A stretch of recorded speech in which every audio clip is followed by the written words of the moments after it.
¿Sabías que, según los datos que utiliza Morgan Housel, aproximadamente el 99.6% de la fortuna de Warren Buffett se acumuló después de que cumpliera 50 años? Sí, el mismo Warren Buffett que empezó a invertir cuando era prácticamente un niño. Y aquí viene lo interesante.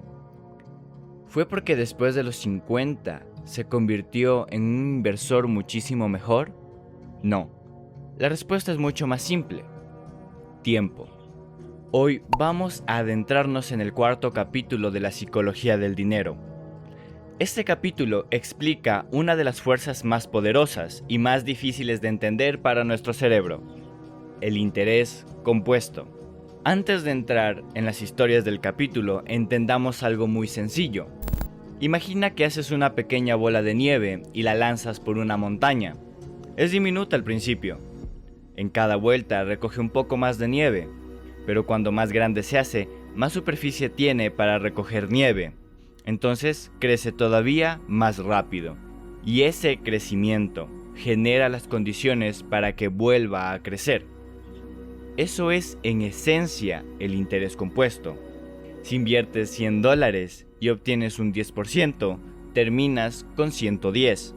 Pero al año siguiente, ya no estás obteniendo el 10% sobre tus $100, lo obtienes sobre 110. Y después sobre el resultado de esos 110. Y después sobre el resultado anterior. Tus ganancias empiezan a generar nuevas ganancias. El dinero empieza a trabajar sobre el dinero que ya produjo. Aquí es donde el capítulo 4 se vuelve realmente interesante, porque Housel utiliza una historia que aparentemente no tiene absolutamente nada que ver con las inversiones. Durante mucho tiempo, los científicos sabían que la Tierra había atravesado varias edades de hielo, pero había un pequeño problema.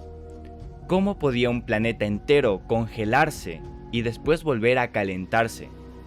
Las primeras explicaciones buscaban causas gigantescas: montañas que alteraban los vientos, erupciones volcánicas masivas, cambios climáticos enormes. Parecía lógico pensar que para producir un resultado gigantesco, hacía falta una causa gigantesca. Pero entonces apareció una explicación, mucho más sutil. A principios del siglo XX, el científico serbio Milutin Malkovic estudió cómo los movimientos y la inclinación de la Tierra podían modificar la cantidad de radiación solar que recibían los hemisferios durante periodos de decenas de miles de años. Y el meteorólogo ruso Vladimir Koppen encontró un detalle fascinante. El problema no eran necesariamente los inviernos extremadamente fríos, eran los veranos que no eran lo suficientemente cálidos. Imagina que llega el verano, pero no hace suficiente calor para derretir toda la nieve del invierno anterior. Queda una pequeña capa. Llega otro invierno, se acumula más nieve. Llega otro verano y parte de esa nieve vuelve a sobrevivir. Entonces vuelve a acumularse más y más y más, hasta que esa pequeña capa de nieve termina convirtiéndose en una gigantesca capa de hielo. Y ocurre algo todavía más interesante. La nieve refleja parte de la radiación solar. Más nieve significa más reflexión. Más reflexión significa menos calentamiento. Menos calentamiento significa que más nieve sobrevive y permite que se acumule todavía más. En retrospectiva, un pequeño cambio alimenta al siguiente. Una pequeña causa termina produciendo un resultado gigantesco. Y ahí está la lección que Housel quiere llevarnos al mundo del dinero. No necesitas una fuerza extraordinaria para producir un resultado extraordinario. Necesitas algo pequeño que pueda crecer y que tenga tiempo para hacerlo. Y aquí entra Warren Buffett. Se han escrito más de 2000 libros intentando explicar cómo construyó su fortuna, su estrategia, sus decisiones, sus empresas, sus conocimientos. Y sí, Buffett es un inversor extraordinario, pero Housel dice que hay algo que muchos de esos libros pasan por alto. Buffett no solamente es un gran inversor, fue un gran inversor durante muchísimo tiempo. Warren Buffett comenzó a invertir seriamente cuando tenía alrededor de 10 años. Para cuando tenía 30 ya había construido una base financiera enorme.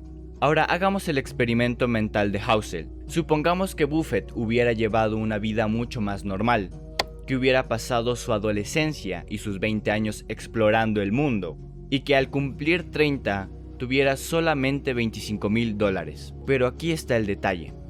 Supongamos que, aún, hubiera conseguido exactamente ese extraordinario rendimiento promedio de un 22% anual, y que a los 60 hubiera dejado de invertir para retirarse. ¿Cuánto tendría?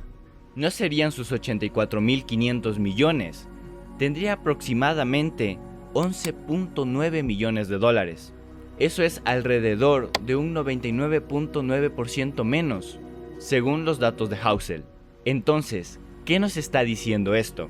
Que la habilidad de Buffett fue invertir. Pero su secreto fue algo todavía más importante: el tiempo. Y aquí Housel nos indica otra cosa. Buffett es el inversor más rico de todos los tiempos, pero eso no significa necesariamente que tenga el mayor rendimiento anual. Cuando hablamos específicamente de rendimiento compuesto, aparece otro nombre: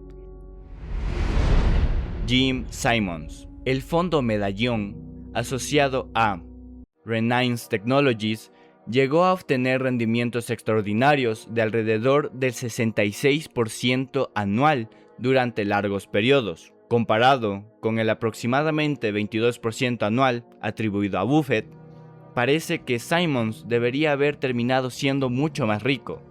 Pero no fue así. El patrimonio de Simons, según Housel, era de unos 21 millones de dólares. El de Buffett, 84.500 millones. ¿Por qué? Porque Simons comenzó mucho más tarde.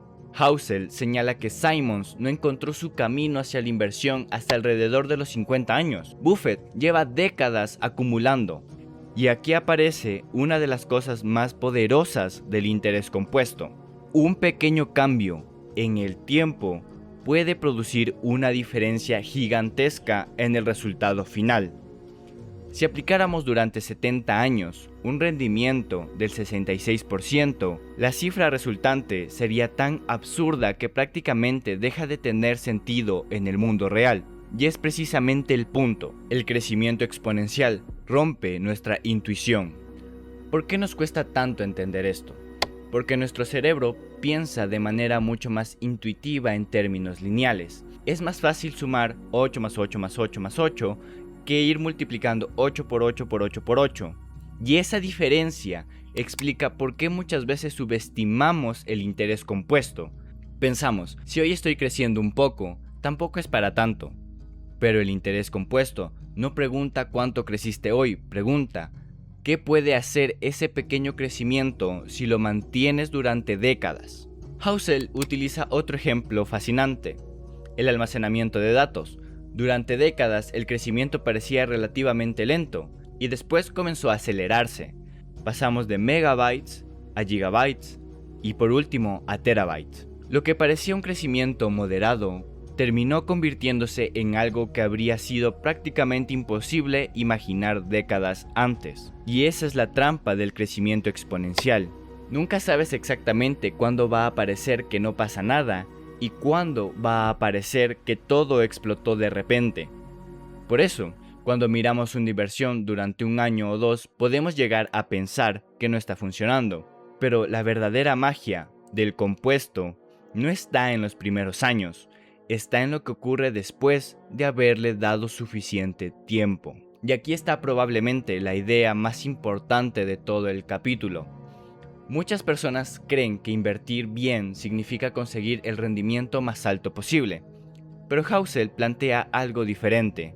Un rendimiento extraordinario que solo puedes mantener durante un año puede ser mucho menos poderoso que un rendimiento bueno que puedes mantener durante décadas, porque el interés compuesto necesita una cosa: continuidad. No necesitas ganar siempre muchísimo, necesitas evitar destruir el proceso. No necesitas acertar con una inversión milagrosa, necesitas construir una estrategia que puedas mantener, porque una gran rentabilidad que no puedes repetir no compone, pero una rentabilidad razonable que puedes mantener durante muchísimo tiempo puede convertirse en algo gigantesco. Y quizás por eso Housel llega a una conclusión tan provocadora. El libro de inversión más poderoso podría llamarse Cállate y espera. Una sola página, una gráfica de crecimiento a largo plazo y nada más. Porque muchas veces estamos obsesionados con encontrar el próximo gran golpe, la próxima acción, la próxima oportunidad, el próximo 100%. Quizás la verdadera ventaja está en algo mucho menos emocionante. Seguir ahí, invertir, mantener, repetir y darle tiempo al crecimiento para hacer su trabajo. Porque Warren Buffett no construyó su fortuna solamente porque supiera invertir. La construyó porque fue bueno invirtiendo durante 3/4 de siglo. Así que la pregunta no es ¿cómo puedo hacerme rico rápidamente? La pregunta es ¿qué puedo hacer hoy que pueda seguir haciendo durante los próximos 20, 30 o 40 años? Porque una pequeña bola de nieve no parece impresionante hasta que lleva décadas rodando.